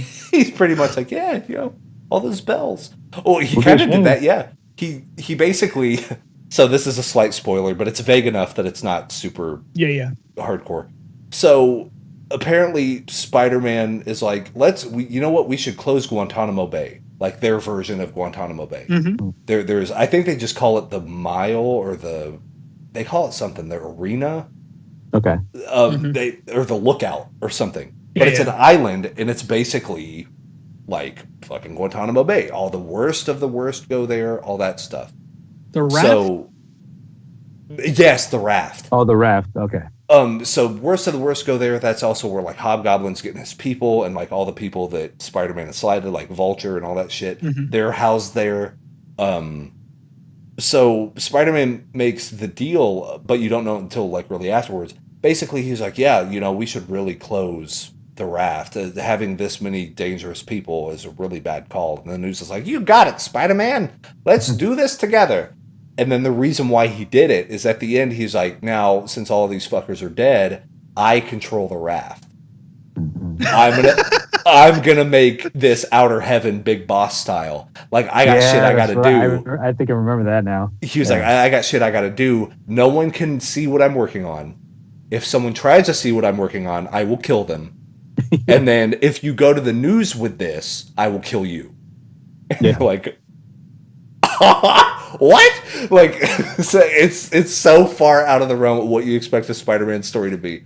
But like, and he keeps getting bigger and bigger. It's like Walter White type shit. Like, he's getting crazier stakes, and then he has to balance all this stuff. He's still dragging Peter's name in the mud, but he's also still making him better at the same time. Yeah, which is a unique thing about it. Say my name. Spider-Man, you damn right. That's pretty, like, legit. That's kind of what's happening, because, and there's a lot of, he wants to get rid of the idea of Peter Parker, like of how Peter Parker was, but now he's embracing a lot of stuff that Peter Parker actually stood for. But, you know, and there's a great scene. I don't know if I talked about it last time, but there's an amazing scene about, like, where Doc Ock's mind and Peter Parker's mind are, like, arguing with each other about who's doing it the right way. And it gets pretty intense. And, like, Doc Ock makes some good points, man. Yeah. Like, that's why the book is so good, because you're like, this is shitty, and he's a monster. But maybe you gotta be a monster. Yeah, maybe he's not wrong. And that's what makes it a really interesting dynamic book. But I'm actually going to be kind of sad when it's done. I'll be like, man, don't know where to go from here. Like, I bet there's going to be some other Spider-Man stories that hook into it. Yeah. But, like, having that standalone, like, nice jewel. Superior Doc Ock, you're going to be like, oh, man. Yeah. Yeah. Okay. Yeah. Like, that was a great recommendation, because, like, I'm into the whole kind of that infrastructure of that idea of, like, Doc Ock battling with Peter Parker, but, you know, can one actually overcome the other? How's that dichotomy working? I think you'll still like what will come up after Superior finishes. Because Dan Slott was still doing amazing Spider-Man and all that stuff. He was still doing Spider-Man. So, you know, if you're ever able to get to the next volume, definitely go get whatever's next after Superior. That sounds awesome. And then I get to start God Butcher. I really get to, like, Thor God Butcher, man. I'm stoked. But I want to finish Spider-Man first, so I can really like take the day and, like, have it waft over me, and I'm like, yes, Spider-Man. And then after that, like, you sleep it off, and then you start the new thing. Yeah. So what's interesting with God Butcher is the ramifications it has that weren't intended at the time, that were put into later books based on that one arc. Yeah. Oh, interesting. So yeah, I mean, it's just still reference that arc, like most recently, actually. Right before they did the whole Battle World thing. Secret Wars. Yeah, Secret Wars. When they did all that, it was just like you have little moments, and especially with obviously it involves Thor, but it's interesting. It is very interesting, and God Butcher, people don't give it as much credit as it should have. Yeah. For the ramifications it does have down the road, which I'm not even sure that the writers thought about that. I think it was a decision of, they dropped a seed or two here. Maybe we can pick that up now. Yeah, like later. Yeah, and it was just beautiful. That's a good way to write too. Yeah. Just like leave your writers open-ended and all that stuff. I was gonna say, I got these two things. So I was at a bookstore, and they just had a bin full of just random shit. And they were like, take whatever you want. I was like, great. So they had posters. You know, I got posters all around. So I was like, okay, cool. What are these posters? And they're like, oh, I think some of them are like comic book posters. I was like, oh, that's cool. So there's a few like Cloak and Dagger cover type things. And I was like, that's cool. I was like, I'll get one of those. But then they had like a sealed bag of 2 of them. And I was like, oh, what's in those? And they're like, we don't know. Do you want it? And I was like, yeah, sure. So I get it. And they are pretty rad. They're massive. So the first one, I think this just came out either today, like, or it's coming out soon. But like the Hunt for Wolverine. Yeah. Oh, nice. Like, so this is after, I guess, the whole Logan thing. So it does there. But like the one that I was stoked, I was like, what? But, you know, we just had the conversation that I can't put stuff up if I haven't seen it. But this one is legit. Oh, yeah. Like, big old Black Panther poster. Like, so rad. Very nice. But these are just huge posters. I was surprised they were giving them away. They had like mounds and mounds of them, and I was like, maybe I should go and like, Oh, that's cool. take some off the top, like Yeah. get like 4 or 5 of them, bring them back, and I mean, that's the kind of shit that they'll send to your local comic shop, and they'll give away as like, Right. oh, you're buying, as a, supporting us here. Here's some freebies for you, that Gotcha. kind of stuff. Yeah. So, because I've What about gotten some stuff that way, where it's just like, oh, hey, you bought this? Well, here's a preview issue of like issue 0 of this line, and so on and so forth. And it's like, oh, well, that's kind of cool. Yeah, But- that's cool. Swag. Yeah, I'm not going to turn down free shit. No way. Yeah, and my little man cave's coming together pretty well. So Yeah, but It is. it's like, but the Hunt for Wolverine looks really cool. Black Panther, once again, it's one of those. It's the hot thing right now. I haven't read any of the new Black Panther stuff. All I know, like, I never found him very much of an interesting character, just the way it was written. I mean, it's just one of those things. But I wouldn't say no to reading a Black Panther book. Yeah. I believe right now Black Panther is critically acclaimed. Nice. The book. So wow. if you are jumping on, I mean, like, kind of the latest Black Panther would be a good spot to jump on there. Well, yeah, and I mean that's actually a very valid point. I mean, it's what is it? They did like one book I picked up right after they did the whole reboot of the Marvel Universe. I was picking up the Jessica Jones book, which was pretty good. I was picking up the Luke Cage book. I think it was Luke Cage 78 or something like that. It was set in the 70s. It was fucking terrific. Okay. But I mean, it's just there's some of them where you just like you look at it and these are heroes that really shouldn't have their own books. Like Jessica Jones, like, yeah, I mean, I can understand that. Oh, Netflix series, give her own book. Luke Cage, Netflix series, give him his own book. Luke Cage works best unless you're setting it in the 70s, and I'll be perfectly honest when I say that. But he works best with Iron Fist. Iron Fist, in my opinion, unless you're getting into the whole mysticism of his origin and such, that's the only time I see that he works by himself. You have him fight the hand, blah blah blah, fine, whatever. But other than that, come on, you got the fucking buddy cop, Luke Cage and Iron Fist. Right. So. Yeah. So it's funny that you bring up that like Black Panther wasn't really a character that like spoke to you. Yeah. I oddly enough felt the same way about Captain America until I saw the Chris Evans movie. And because of how he played it, and it was really the fish out of water stuff, and I hadn't read a lot of Captain America. I just knew like, oh yeah, he's the guy with the shield, right? And I played as him as in the arcade game, and he was really good, and that's all my mind really had for Captain America. He's on super steroids and so on and so forth. Yeah, like, oh, it's a super soldier, World War II guy. Like, yeah, sure. But then because of just even the way the first Avenger, or Captain America First Avenger film happened, I was like, okay, now I get the appeal of this guy. Like, I understand. I think that's why that movie worked really well. Yeah. Is because that was, once again, a character that I was like, yeah, sure, I hear it's a good movie. Okay, let's watch it. And then I left being like, all right, I can get behind some Captain America. So I wonder if, like, Black Panther will be the same way. Because, you might want to start with, after you watch, you've watched Age of Ultron. Not yet.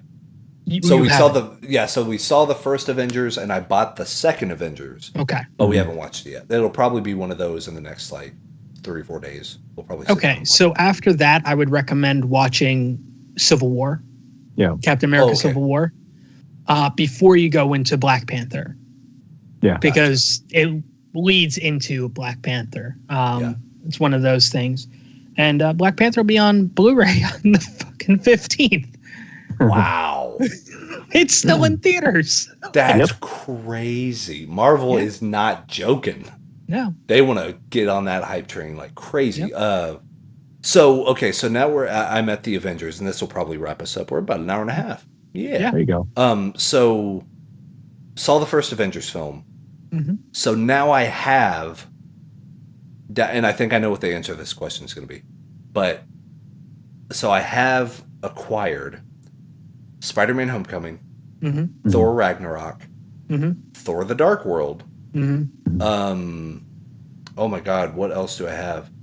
I think I have Guardians 1 and 2. Mm-hmm. Oh, what's the one that I'm thinking of? Yeah, of course, Age of Ultron. Mm-hmm. Which one am I thinking of? That Winter Soldier. Mm-hmm. Winter Soldier. Okay. And then I think that might be it. Because the other ones, like you said, are on Netflix. Yeah. So I'm thinking after Avengers 1, which direction do I go from there? I would do Thor: The Dark World. Okay. Because that was actually the next one that released. Well, do you want to go Stone first, or do you want to go where characters eventually go, where they're at now? So yeah, that's the thing. It's like, because I kind of know about the stones because of reading the book.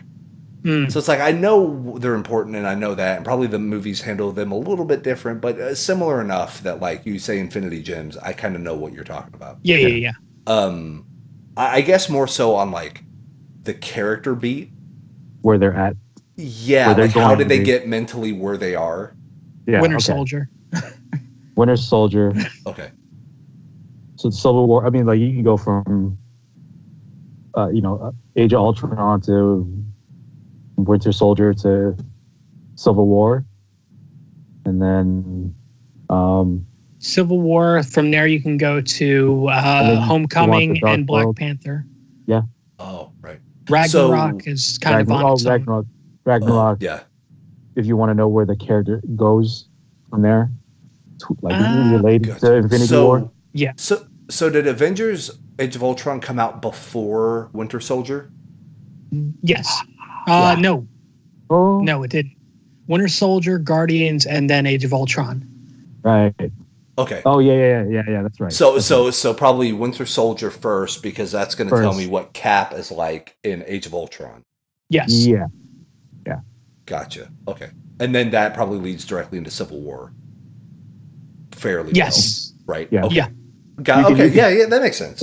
Ant-Man was kind of a standalone.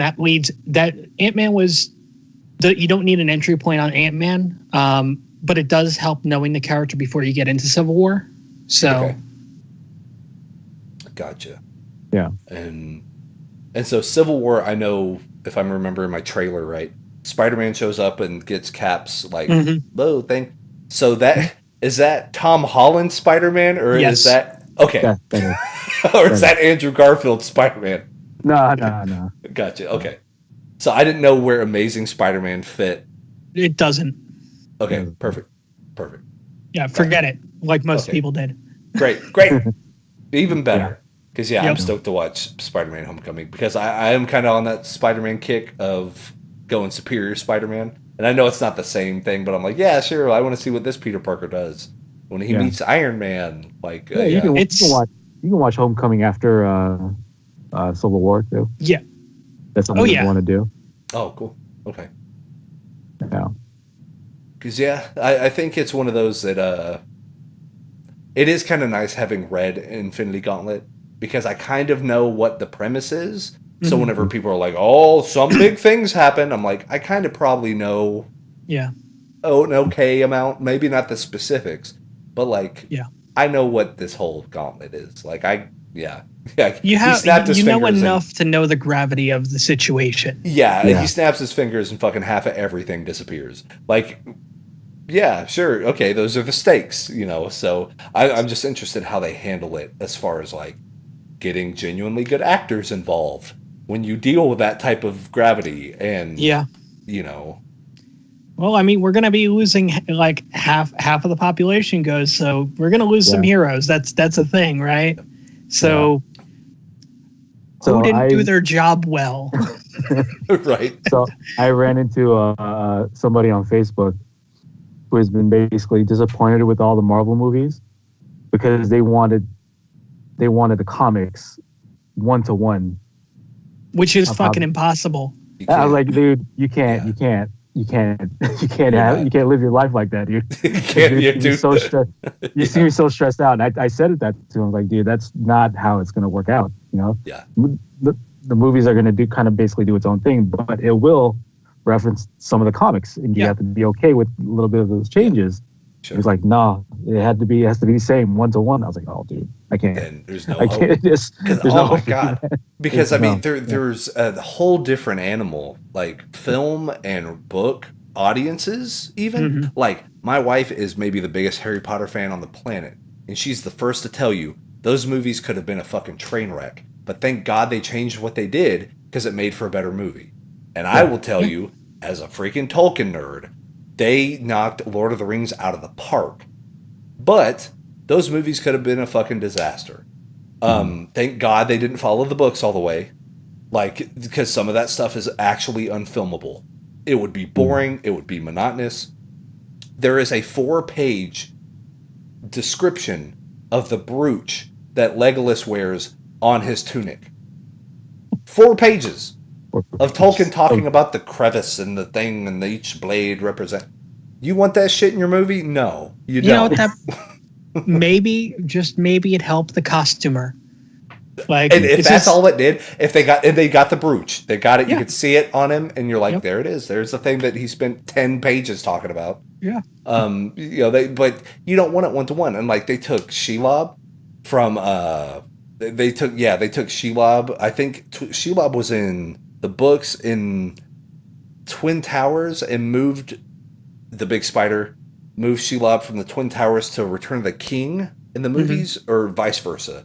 They may have introduced Shelob in one or not the other, but they had to introduce Shelob at a different time because that's what made sense in the movie, even though that wasn't where they were at the right time. Like, so things like that. But then there's the stuff that like actually like I turned into the old man like yelling at a cloud of the Hobbit films where Legolas is there, and I was like, I have a question. He wasn't fucking born yet. What is Legolas doing on this screen right now? What's he doing? Why is he getting it on? You know why he's here? The teenage money. Yeah, she's just making it. Yeah, that's right. And like, what's her face? Evelyn, what's her face from Lost? That was the other love interest elf, and I was like, she doesn't fucking exist, by the way. Like, I don't know who this is, but yeah, that's the only one where I got a little like salty about. Well, the book, no.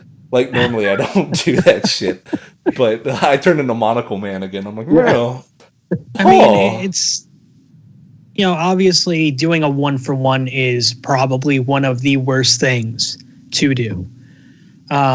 You look at, you look at some of the, and I'll use the term classic films that were written and, not only written initially as a novella or a novel, but also written for screen by those same people.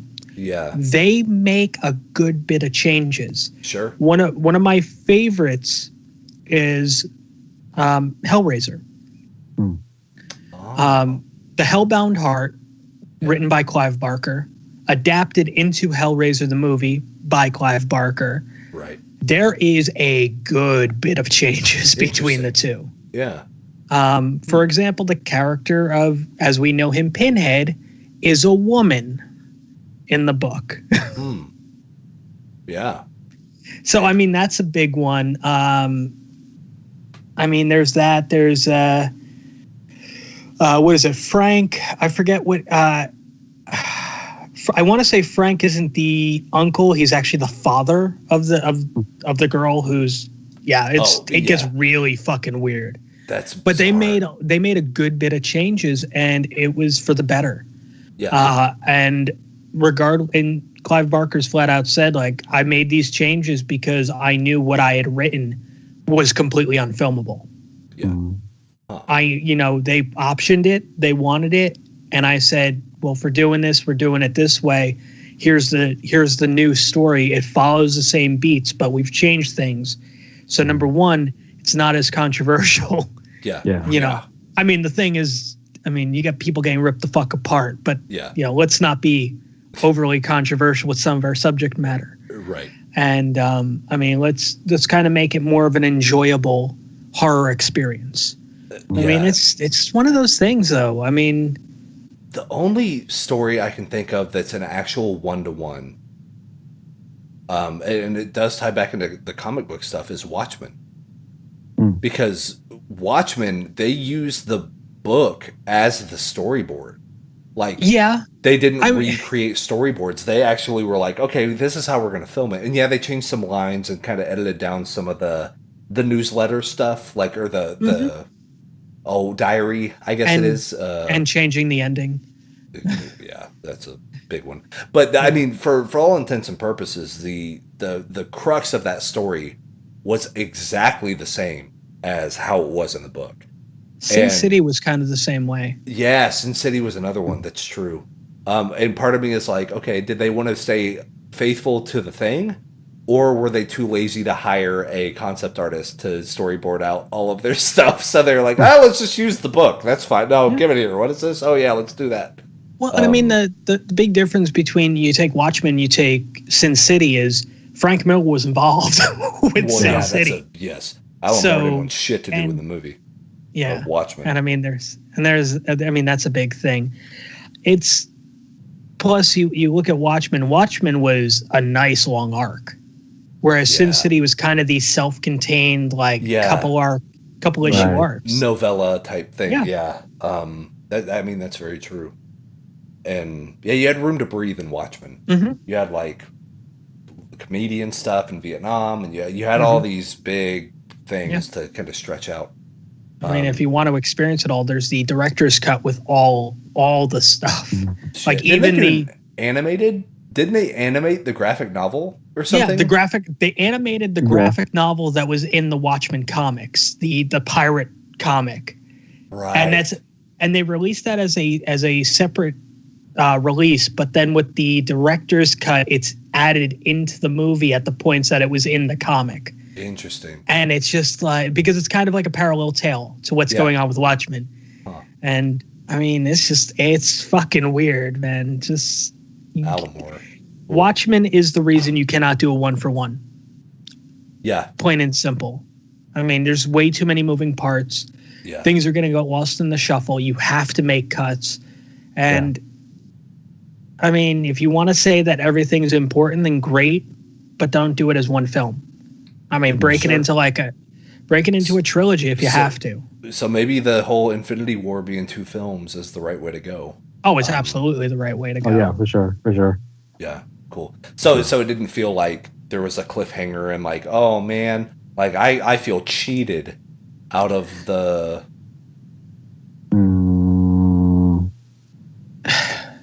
Without giving too much away, there is a cliffhanger. Yeah. But it's a satisfying cliffhanger. I've heard it, and you guys can tell me if this is true or not. I've heard it correlated to Empire Strikes Back. Yes. Oh, yeah. Yep. Okay, to where you have finality, sort of. There's more shit that's about to happen. You know, Han's getting taken away in the field, and Luke lost his hand, and I mean, shit's bad. Yep. It's dire, but we know what the next thing is. Like, we know where we're headed. And as long as it's that and there is a nice, like, break, I think I'm going to be okay with it. Like, I'm not going to be too butthurt about it. Yeah, they ended it at the right moment. If they had decided to go past what they had as the ending currently, it would have been too much. Yeah. Because you have to feel that ending. You have to feel the gravity of the end of the movie. Yeah, I think they stopped it pretty spot on. Like people were upset. There were theaters where people went like once the ending basically kicked off, the audiences were completely silent. Yeah. Until like the credits rolled. Or like what the fuck? Yeah. There you go. You got it. So it's one of those like Oh wow! Like, I wonder. And on the flip side, you had the new It remake, to where at the end of It, people are like, "That was a good movie," and then right before the credits start, it says "End of Part 1." You're like, "There's a fucking Part 2? Like what?" yeah, we got to explain what happens 27 years later, motherfuckers. Yeah, of course, because Because Pennywise has got to dance some more. Idris Elba is about to jump in. Dark Tower style. Yeah. Oh, so Kevin Feige recently, maybe 2 weeks ago, announced movies that were being worked on for Phase 4/5. Mm-hmm. The Eternals is one of them. Mm. Nova is another one. So hopefully we get the first Nova, not Sam Alexander. Yeah. And fucking Moon Knight. See, these are the you hate to say, like, because we'll get angry letters, like scraping the sides of stuff, but like these are not characters I'm super familiar with. But Moon Knight is basically a schizophrenic Batman. Huh. It is, when you get Comixology Unlimited, yeah, look for some Moon Knight books, because it is one guy and he's got like 4 different personalities. Like one of them's a rich playboy, one of them's a cab driver, one of them's Moon Knight, and another one. And it's like, it's some weird shit. And he is fucking brutal. Wow. Like it is terrific. He is, for lack of better purposes, the as I said, he is Marvel's answer to Batman if Batman killed. Interesting. Yeah. So that, and depending how close they get to the whole merger, you can have Moon Knight have a personality of Wolverine. Yeah. Because he does have that in the comics. He has a Wolverine persona. He has a Spider-Man persona. Because he knows these heroes. Oh, he has a Captain America persona. So like, depending how deep in, you can get that. What's the character from Heroes? Sylar? Oh yeah. Like took the just starts taking people's abilities and he fucking has them in his head. That'd be rad. Oh man. I mean, it's just, Moon Knight was one of those things that once the Defenders thing was kind of being a thing, and they were like, oh, well, we're going to have more stuff coming to Netflix. And then they kind of said, well, Disney's doing their own streaming service, so fuck you guys. Yeah. Okay. I mean, we got Punisher. But the next batch was rumored to be, it was going to kick off with the Punisher. Then it was going to be Blade, Ghost Rider, and Moon Knight, which would have been an awesome fucking lineup. Yeah. And honestly, it's one of those things. Another fun fact, though, before Guardians of the Galaxy, James Gunn pitched a Moon Knight movie. And James Gunn, he's doing that last Guardians, and he hasn't talked about what he's working on after that. Yeah. So maybe, just maybe, we're getting the James Gunn fucking Moon Knight, which I would be excited about. That'd be cool. His style it just fits that character. You ever see Super? Oh, wow. Yeah. Yeah. Oh, that's funny. Yup.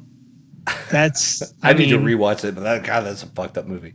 Yeah, it is. Absolutely. That's what we would get, something similar with fucking Moon Knight, where we'd just be like, what the fuck? Yeah, like, whoa. Like, it would most likely, they could probably squeeze a PG-13 out of it. But most likely it would be the quote unquote first R-rated MCU film. Marvel, yeah. Yeah, so it's just. Who knows, man? But hey, at least the future looks bright in the Marvel Cinematic Universe. But guys, I think that's gonna do it for episode 55. 55. Right? We just went at about an hour and 55. Yeah, literally an hour and 49. That's where it is right now. So yeah, almost 2-hour podcast. Hope you guys dug it. Hope you guys like the new video format that we got going on. But yeah, thanks for joining us, gentlemen. Thank you as always. I'm slowly getting into the whole Marvel comic stuff, so we'll have these conversations will get bigger and bigger as the show goes on. But yeah, we had some pro wrestling talk. We had some Marvel comics talk. Yep. Next time we'll do some video games talk. Who knows? Yep. But that sounds like brothering around to me. Yeah. It is what it is. But once again, shout out to Maury. We'll see you again real soon. She stood her claim. Bam! Branded us for life, and we're better for it. So we're keeping her chair where it is. That's right. Absolutely. So, but yeah, for the time being, you're gonna have the three amigos right here, the three musketeers. That middle Twix bar. I'm still gonna say it about the Twix bar. There's gonna be a middle one. There's gonna be three. That's gonna be fine. It's the king size. It's the king size Twix, except for that last one's kind of fucking broken. That one's missing. That one's it's still delicious, and you know how delicious it is. But so when you gave to a friend, you're just like fucking. That's just right. Have this one. That Twix got called to their planet, like the smoochy dog or whatever it is, like beep boop boop boop boop. Got going home. Pikmin. But Omar, what's his name? Oh man, okay. But that's our time. Thanks for hanging out with us. You know where to find us, twitch.tv/Precipice Podcast. Also, sometimes now on my YouTube. I guess we'll start putting those up again. Sometimes. Eventually. It'll be there. It is. Yeah, it'll be there. But yeah, that's it for us. We will see you guys next week here on Brothering Around. Peace.